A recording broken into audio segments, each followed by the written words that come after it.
Hello everyone and welcome to the Housecast. It's very kindly sponsored. It does cost us a few quid. Johnny Russell has dug deep and managed to find a few quid to pay for what we need to pay for it. So thanks very much, Johnny. Let's support him all we can at Milltown Pies and Art Caterers. So check him out online and don't forget to visit his shop on Condor.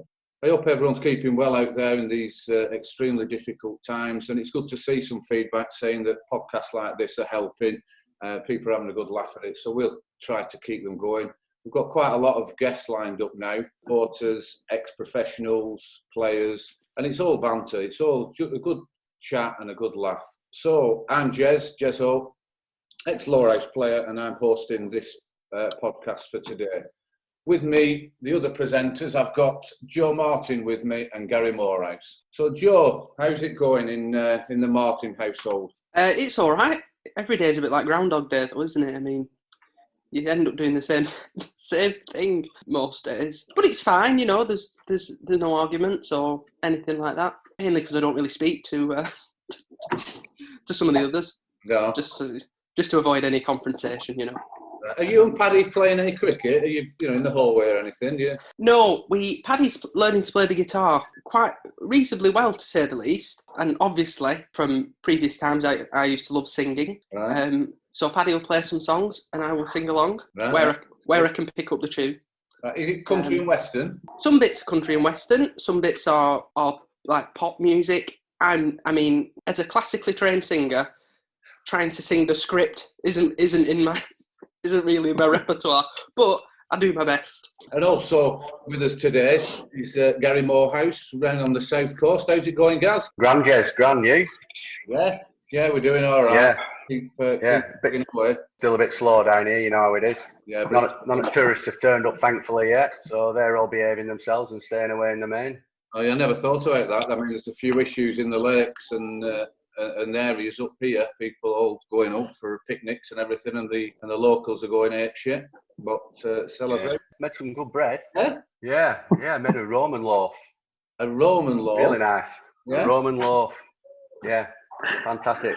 Tasted all right. It did look like it'd been dug up about 2,000 years ago, but it was all right. Well, Gary the Baker. I know. Oh, now... Needs must. Yeah, absolutely. Yeah, needs must. Keeps you busy. These podcasts are keeping us busy as well, so that's good. So now let's get on to our guests. Today we've got two extremely likeable, lovely lads, and they're both ex-professional sportsmen and very good friends certainly to myself and to Lowerhouse. One's been on before, and it's the one and only Tony Woodworth. How you doing, Tony? How you keeping? Hello, thank you. Anything to report? No, nothing at the minute, Jez. Just keeping busy as always. Right. Just describe Tony to the listeners. He's tucked up in a hoodie. He's got the hood up. He's got the zip right under his nose, and he looks like he's in the Antarctic. He's freezing here, Jez. Freezing. Really? Not like little Joe Martin in his pajamas. Well, I've actually got my summer dressing gown on. Because it's a bit lighter. That's good, Tony. If only I was, Joe. If only I was. That's good, Tony. That's keeping well. Our other guest, who's on and listening in, played state cricket in Australia. He has actually played Test cricket for Australia. He's made his debut in 2010. He's played 27 Tests, finishing with fantastic averages. Welcome, Ryan Harris. How are you, Ryan? I'm good, Jez. It's great to be part of this podcast. Thanks for having me on. Relatively early this morning over here in the UK, and over there for you, you're probably looking at, what is it now, 8 o'clock at night, nearly? Yeah, it's 7, about quarter to 7, so, yeah. That's good. I apologise, Ryan. We generally have another presenter on, Joe Beneducci. He couldn't make it this morning. He's had to go to Aldi shopping. Rachel's kicked him out. Doesn't surprise me, Jez. I hear about Joe Beneducci, so that's right. He's not here to defend himself about his captaincy. Yeah. After hearing the podcast with Andrew McDonald, he's got a bit to answer for his captaincy, so that's okay. He has, that's Joe. And if he talked a great game, it would appear. These facts and figures. So we'll get straight into it, lads. Feel free to join in at any questions that anyone's got. Tony's a really big friend of Brian's and he's here as his sidekick, I think, and to help him along and to keep jogging his memory, Tony. Is that about right? Really big being the appropriate word, Jez, I think. Yeah, I don't think so, Tony. Don't be said that. So, Brian, just give us. I think you're in Australia. You know, on a serious note, in Australia, the COVID-19 has not affected you as bad in the UK. How's things over there now? How's it going? Yeah, to be honest, compared to where probably you guys are, you're right. It's not as I mean, it's serious, but it's nowhere near as serious as you guys. It's really sad hearing what's going on over, I guess, in the UK and also America. But I think we've just touched 100 deaths, and you guys are, I think, in the 20,000s or something like that, or 30,000. So it's amazing to hear the numbers that are coming out of obviously the UK and America. But I think we're 102 deaths. So hearing that, it's been phenomenal the way something like this is just taken over the world. It's just amazing. So we're lucky. We reacted pretty quickly with border closures and all that sort of stuff. The health system's been good. The government's been quite good in closing stuff and all that sort of stuff. Even the state borders are still closed. The curve, as they say, is flattened. But, there's still, slowly, pubs are still closed, which is killing Queenslanders and Australians. The food outlets aren't going so good, but and business. But look, it's starting to get better. Fortunately, we're probably miles ahead of where you guys are. But bottom line is we've coped pretty well. But obviously, there's still been loss of life, which isn't great. Unbelievable. If we thought 6 months or however long ago that something like this would be happening and affecting everyone's life, it's the West Indies might be coming over to the UK to tour. Yep. Now, that seems extremely unlikely. I would have thought. What's it like in Australia for any tours or anything like that? Well, it's funny you say that. We have India coming over in October, and that's when you're talking India, heaven and earth will be moved for them to come over because it's worth a lot of money. When bottom line is, which is really surprising when it comes to health and everything that's going on. Money is going to dictate over here, which is ultimately disappointing in a way, I guess. So when it comes to, I guess, sport in general, and ultimately, as I just said, it's probably contradicting a bit what I just said, but when it comes to sport in general, I think ultimately what we found over here in Australia, and you guys with the Premier League as well, and all the sport that goes on, is I don't think people or the world realises how much they rely on sport. So if there's that opportunity of, again, we're talking two different countries. We're talking you guys who are so much more, into this situation than what Australia are. But if there's a possibility, I think we're talking about touring there in September even. So if there's a possibility of getting, I guess, normal life up and going, and there can be ways around doing that, take away the dollar factor, again, probably contradicting a bit what I just said, but take away the dollar factor. If we can get back to life as normal as what we know it, then, and there's a way of doing it, and there's quarantine factors, all that sort of stuff, then let's do it. It is really surprising that the problem we have with that, and we're probably going to be political here, is that, we're going to do some for one thing for some things and then others for others. But I think when it comes to sport, if we can get it going up and going again, I think all for it. And if the government's going to ground it, and, let's get it going. I am really surprised to see potential tours going in the UK, I guess. With the way it's been hit so hard over there, it's such a alarming figures that are there's so amazing figures over there. So yeah. Let's just hope bottom line, let's just hope we can get back to playing cricket and playing sport. I mean, I can't wait for the Premier League to get back and going, to be honest. And if we can do it in a safe way, and there's a possibility of doing it in a safe way, then let's do it. I'm sure people have been watching or seen that the German league started again. They're playing, and that's all getting televised over here. And it is, you're right, what you say, there's some real big decisions to be made for important people, because sport is a vital part. Can't treat this lightly. So fingers crossed. Let's hope we get everything up and running.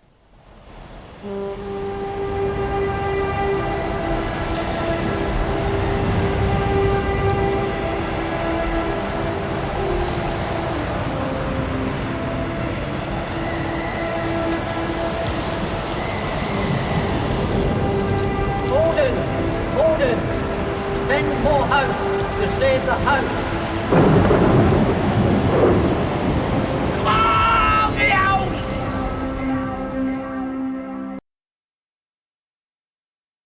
listened to your podcast. You're on the hard yards a few days ago. I listened to that, Ryan. What a great listen presenting there. I'm assuming he's next golf pro, is he, Matty? He is. Yeah, he's a guy that I met a few sort of pro-ams that I played, golf pro-ams, and he's a good guy on that guide, and played a little bit in Japan and played a little bit around the world, and yeah, he sort of turned his career, I guess, into a golf pro and a teaching pro, and he's trying to get the media. So, and he's a massive. He's obviously a very proud Queenslander. He's a massive sports buff. So, yeah, it was a really good chat with him. He was a guy that follows everything, especially cricket, but everything closely, and asked the good questions about just the ins and outs and how sport in general. He's done it a lot with rugby league and rugby union, but how sport in general works. So it was a really good chat. Yeah, it did. It came across fantastically well, and the way you chatted about your coaching and to international, cricket at the outset. Just summarise a little bit. You talked about your time at South Australia, and then going over to Queensland and the issues you had there. Can you just tell us how your cricket career started at a professional level? Yeah, it's a long story, and obviously a couple of you guys know, but I'll try and keep it as brief as possible. But I left school in 1999, went over to play over in England, and went over to Gerrards Cross down in, I think it's North London. You might correct me if I'm wrong there, but went over there, came back from there, worked for a little bit. Basically worked for a contract. I played and tried to get a contract in South Australia, and I got that in 2001. And from then, in 2001, I was obviously contracted till 2008. Along that time, I think out of those 7 years or 8 years, 7.5 years, probably actually less than that, it was probably 4.5, 5 years. I was a good cricketer, someone who always loved playing cricket, worked hard, wanted to play cricket as a professional, but also didn't mind being a professional off the pitch, I guess. That's the way so I sort of put it. I didn't mind being the first at the bar and being first and put my hand up that I found someone at the end of the night I was talking to all night, in a bar and a lovely lady, all that sort of stuff. And so I didn't look after myself, I guess. I didn't take it as seriously as I should have. And then I think it was about 2005, where Wayne Phillips, the ex-Australian Test cricketer, wicketkeeper, he was coach of the South Australian Redbacks, and he, I'd been in and out, I'd played some games, I showed a lot of talent, but I just never sort of took that next step, and I never cemented my spot in the team, I guess, and Darren Lehman, who I played, who's still obviously a mentor of mine to this day, but we sort of grew up at the same club at Salisbury and Northern Districts back in South Australia. And even he was at one stage there. He'd give me so much confidence. And I got to the stage because he was very good friends with Wayne. And I sat down with Wayne in his office, and I sat down with him and he said, "Mate, we're going to let you go. We've got a better squad. We don't feel you're going in the same direction. We think you're wasting your talent and all that sort of stuff." And I was obviously very disappointed and didn't agree with him. But anyway, long story short, as I said, a week and a half later, I was back in Wayne's office, and he sat me down and said, "Look, what I said the other week, I still agree with, but we've had an opening in our contract list. We're going to actually keep you on contract, and we're going to give you another chance. Not as if necessarily want you to, but here's the opportunity. You're our first reserve, I guess, and this is what we're going to do." So, and he gave me a good stern talking to, and from then, I guess I started looking after myself and doing the right thing, and and then Darren got in my ear and said, "Mate, look, I'll back you as far as I can, and all that sort of stuff. And I want you to be a cricketer. I think you're good enough." And then that was enough for me. So I sort of started putting in a bit, and then I guess the rest is history. I sort of took off. I started playing well. Came to 2008-9. I think I was over at Sussex. I was supposed to play a season in Sussex. Didn't quite work. I tried to do the dodgy with the British passport, which is still a contentious subject with my manager. Don't worry about that. But it didn't work out, but I made the decision to move to Queensland, which was a huge decision because it was something I never saw happening. I had a great. It was a really good 2.5 years in South Australia and leading wicket taker, and they didn't. All I wanted was a 3-year contract. I'd had 8 1-year contracts. They didn't give me 3. Queensland decided to give me 3 with a bit more money, and rest is history. I moved to Queensland and it sort of took off from there.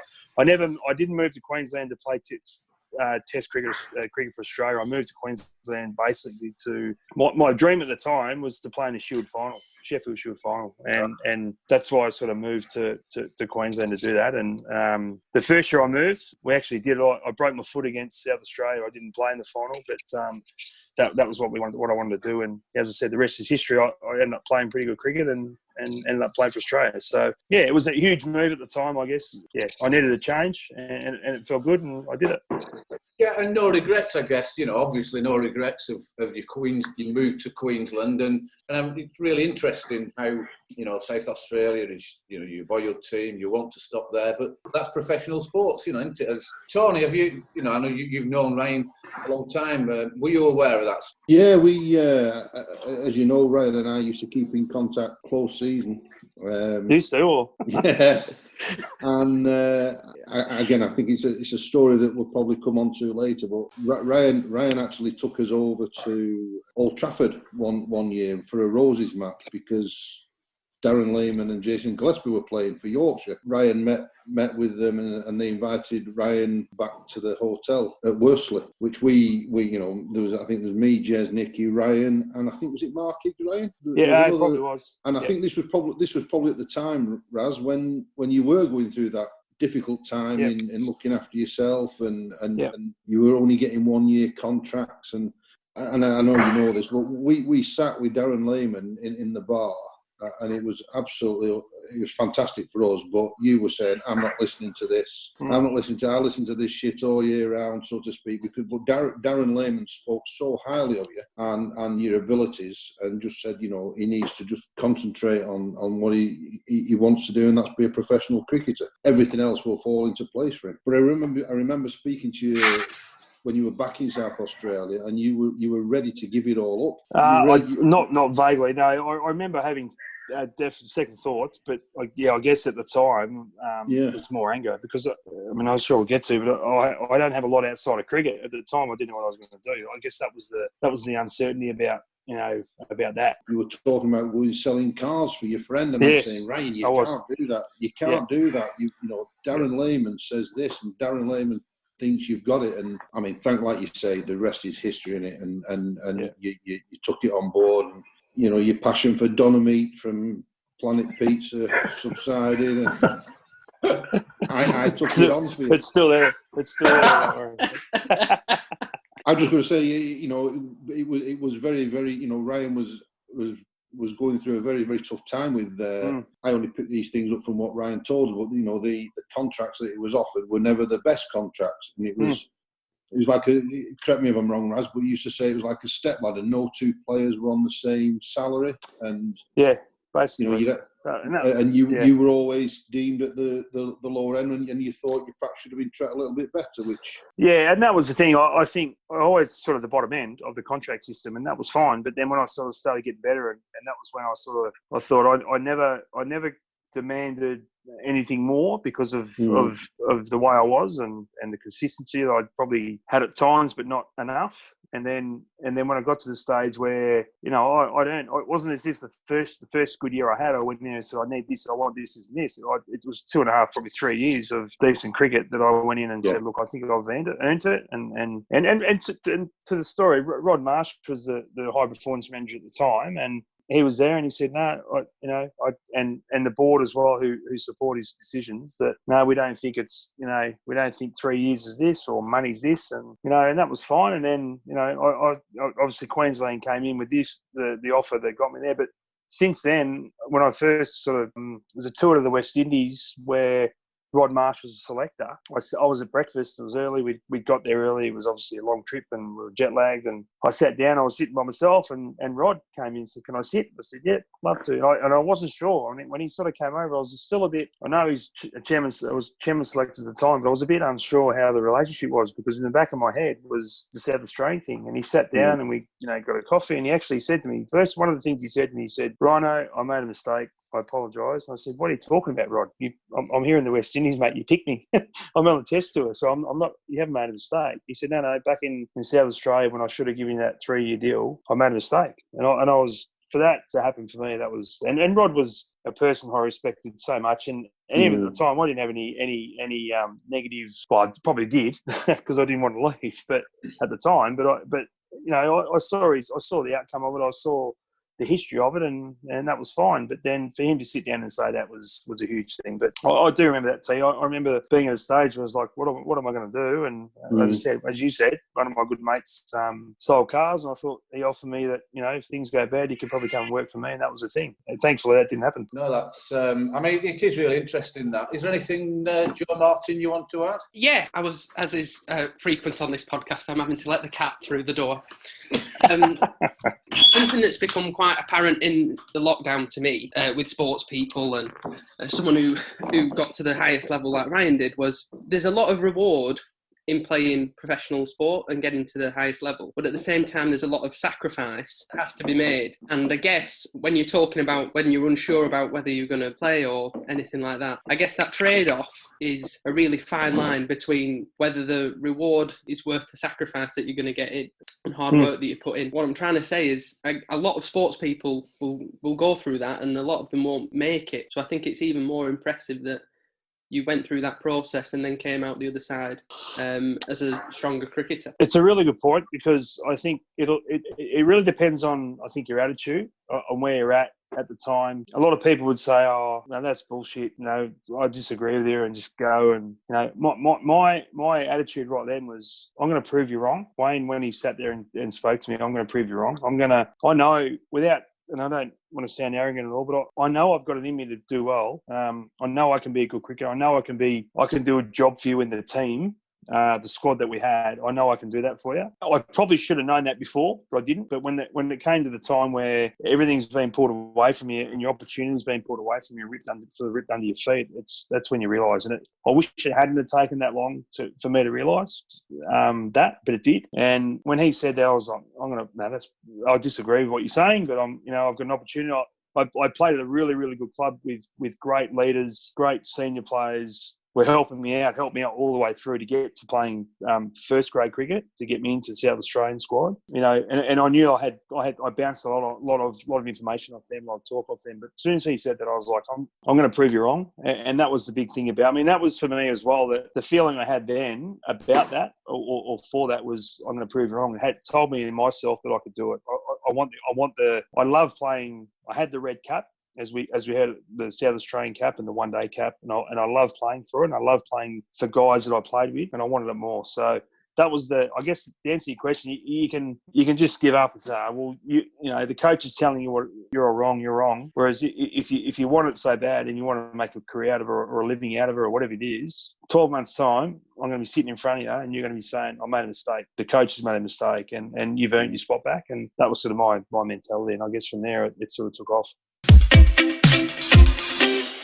You didn't mention it in the Hard Yards podcast, but you've made yourself a state cricketer who's very well respected and of a good standard and getting great figures. And yet your Test career came a little bit later than that. Now, you didn't mention it in the podcast of the Hard Yards, the fact that there was players.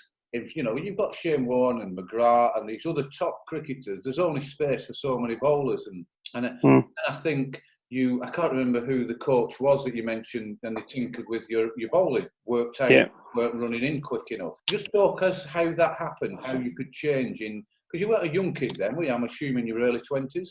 I was mid 20s then, I think. I had someone in South Australia. I would have been, I reckon, 23, 24, and I must admit to this day, and as I said a couple of messages back and forth, Jez, my memory's terrible, but the coach, I ran in, I always could hit a decent length, I could swing the ball, but it was just as a sweatband swinger. That was sort of what I was known as, and that's what I classed myself as. I could run in and bowl a quick 130 in Premier or grade cricket, which was, you could scare a few blokes in. I got my chest out and my shoulders back. Oh, how good am I? But when that came to first-class cricket or domestic cricket in one-day stuff, the same ball would get hit, for 4 or 6. But so Peter Muggleton was a guy in South Australia who's still coaching I think he coaches a local club in Adelaide still. He just got me and said, let's just, obviously I was fitter and stronger because I applied myself a bit more and I was fitter and stronger. And he just said, let's work on I had a similar run up. I might have shortened a bit. Let's run in a bit harder and let's hit the crease and just work on your feel and timing at the crease. Let's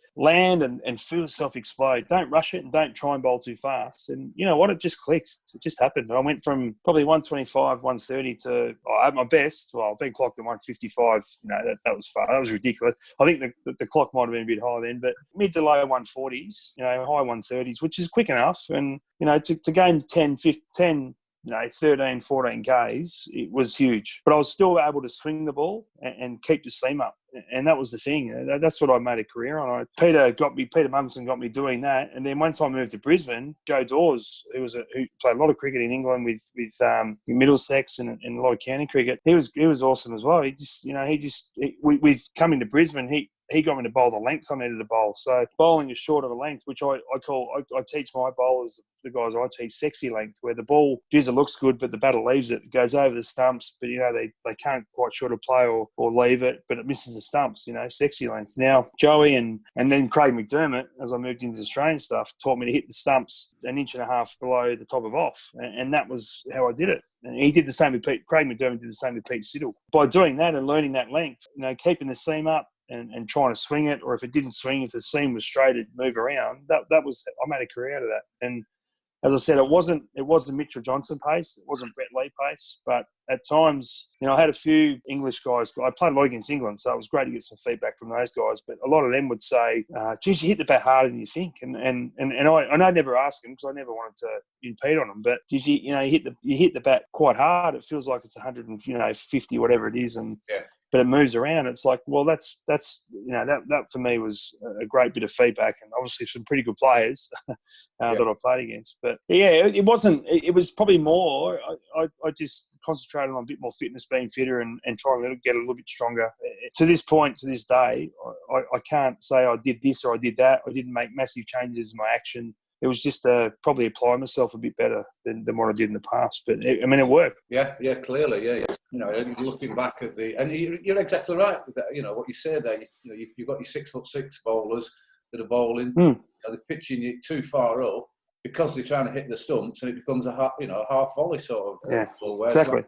You know, and at that pace, it's fantastic to see. Gary, is there anything you want to come in with? I mean, from getting your chance in the Australian side, and then to ultimately peaking at Wisden Cricketer of the Year and Man of the Series in an Ashes series and things like that. How did that all come? How did that feel? I mean, that must have moved at a hell of a pace. So to getting your debut at plus 30, which, you know, not many fast bowlers do, to becoming the fourth.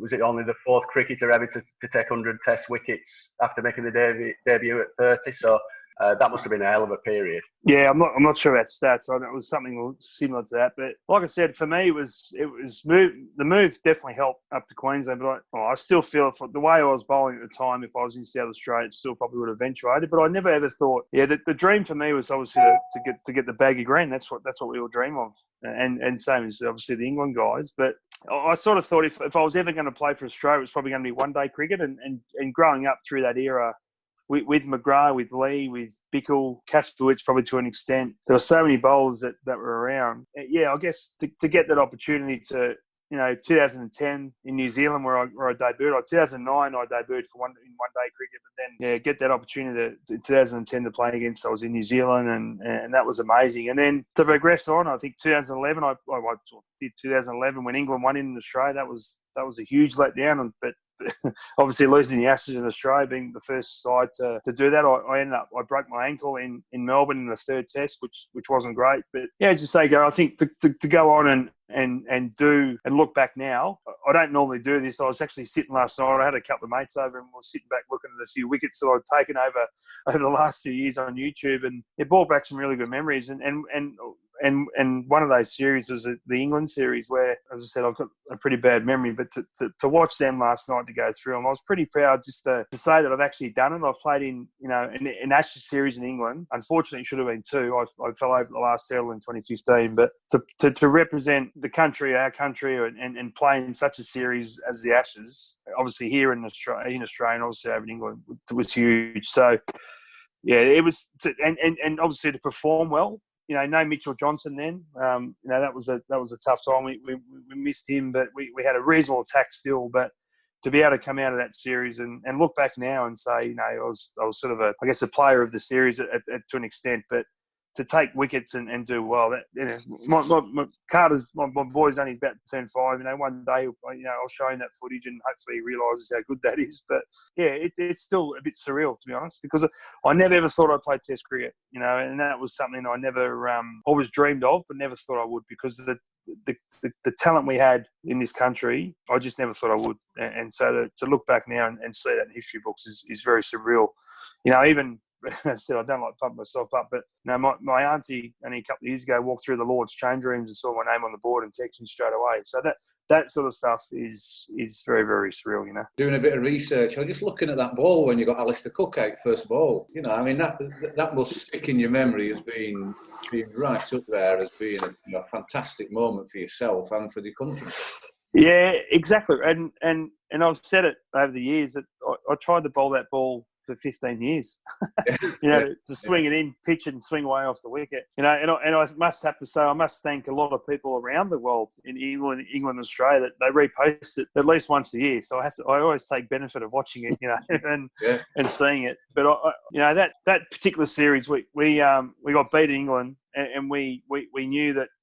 It was back-to-back Ashes series, which is really unusual. We got back home and sat down and we said we got to redeem ourselves and we wanted to play well, and obviously we did. But we got to that Test match. That was first ball, second innings, and I must admit I never really got. I obviously got excited, I guess, / nervous a few times. But the night before that, I reckon I got about 2 hours sleep. I was that nervous because we were 2-0 up. The excitement and the possibility of winning the Ashes, I think it was the 4th day that day. It went into a 5th day because I think Stokes and someone else, might have been Bairstow, I can't remember. But it was really nerve-wracking. And I didn't sleep, potentially knowing that we could have won the Ashes that day. And, but to come out and do that, actually it might have got another day, but as I said, I've got a bad memory. But to be able to do that, to run in, I guess, the first ball of an innings, to do that to a guy that, as I said earlier, I played a lot of cricket against England, and I had really good battles against Cookie. In 2011, KP and Trotty and Bell smacked us around. So it was nice to get a little bit of redemption, I guess, with that. Cookie was such a good player to be able to, I guess, produce that.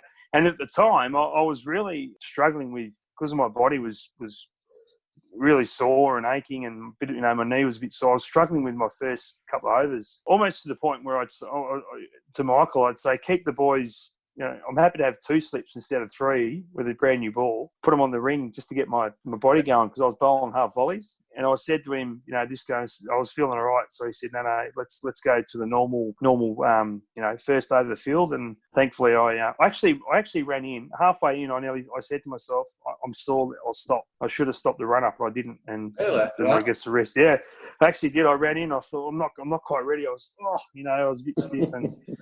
Somehow it came out well. Yeah, and I've said it a number of times since. I've tried to bowl that ball for my whole career. Yeah, fantastic. It's fantastic for you and for, like you said, other people to see that.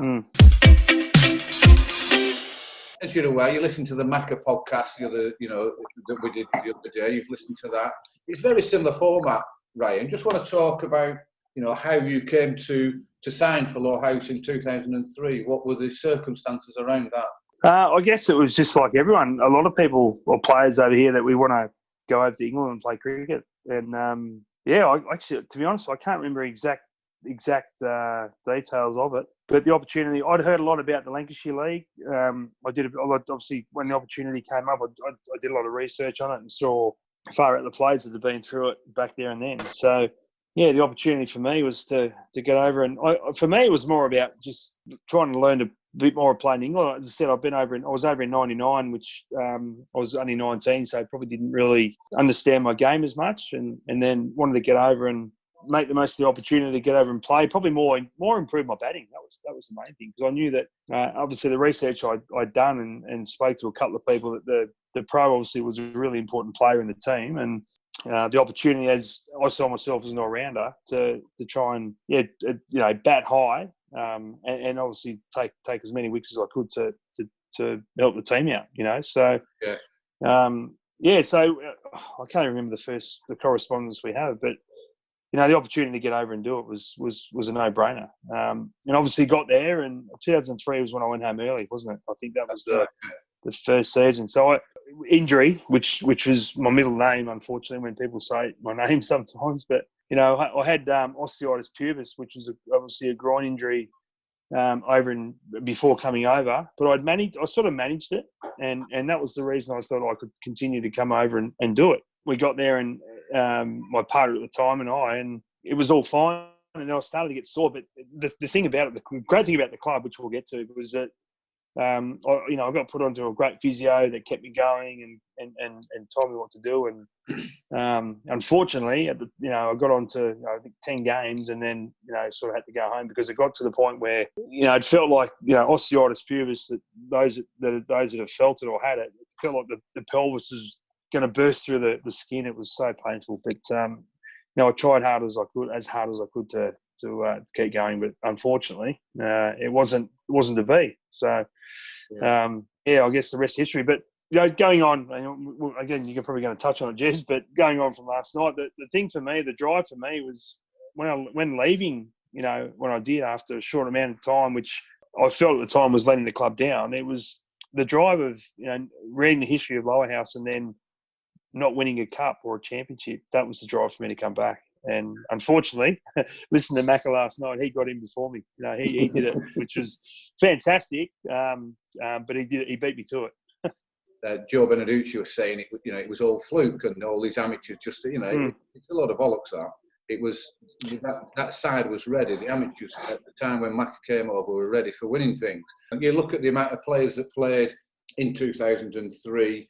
When you came back in 2006 and 2007, the amateurs weren't ready with 25 players, different players playing in the side. The young lads weren't coming through, enough. So I must say, when David Wren, he did all his research and his homework, it was so exciting I remember it because obviously I was still playing then. An Australian cricketer was going to come over because prior to you, David did fantastic work in his research. And, prior to you, Jack Rudolph and John Kent and Martin van Jaarsveld and these sort of people. And then the one before that was Matthew Mott, who was, certainly young Australian, very keen cricketer. So to have you coming over was fantastic for us. And I'll never forget, like I said, I was playing. And the first game you played, we were at Church away. And I think you bowled a lot of overs. I'll never forget, a lad from work came watching, he's a big cricket fan. And he just could not believe the pace that you bowled on that first game. I don't know if you can remember it, or Gary, I don't know if you were there watching it. I think the biggest thing that struck us, not playing anymore, but sort of watching and from the sideline, and obviously keen to see fortunes of the club move forward. I think it was just evident straight up that obviously super respected in the dressing room and sort of cared to actually do well for the club you were engaged with for the season, and that sounds a bit cold, but obviously you developed more friendships and came back in 2006. But I think that effort on the pitch, never mind the fact that supporters soon latched onto you being a bit of an entertainer, match winner, etc. And we were discussing this with Andrew the other day in terms of what that perception of a professional's role is. When Andrew came, that team was more formed and more complete, and he felt more of a contributor than I guess maybe in 2003, where that side, the amateur side, had some good players, but there was still a few gaps there. And I guess just the feeling around the place was that the professional was still there to some extent to win games. So did that transfer in terms of what was the excitement from supporters about when they saw some of your performances? Did that build on you at all, or was that more of a challenge to get the job done? Yeah, I mean, I learned that in that short period when I was there the first time, and that's what made me want to come back. I felt as though I owed the club, I owed the supporters when I left early, and I just hated leaving because when I walked in, Renner's, my God, Dave Wren, for me was obviously there's a lot of people contribute to the club, but Renner's for me. I heard Dooch saying last night, it was unplanned, but I felt as though Renners, I should say, he found someone that was going to be at the time contributing to the club ultimately, but the team. and he got those right people in. And the guys you speak about, myself and Macca, Motti, who I used to sit next to at work, and Van Yalsford, all these guys that did well at the club, and he's obviously invested. He did a lot of investigating with these sort of the guys that he got in. It's funny, like you say, Jez.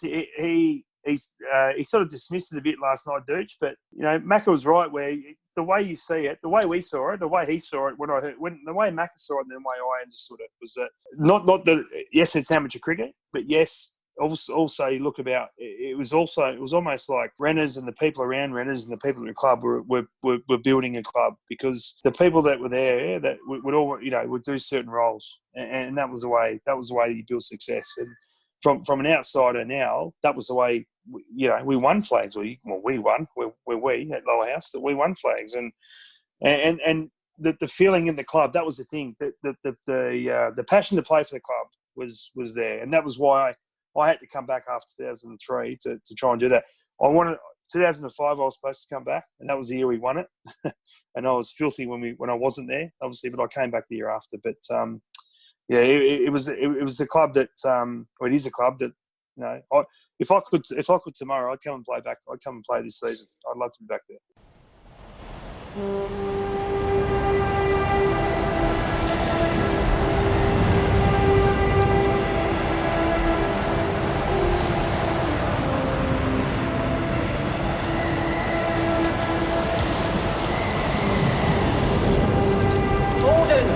Gordon, send Morehouse to save the house.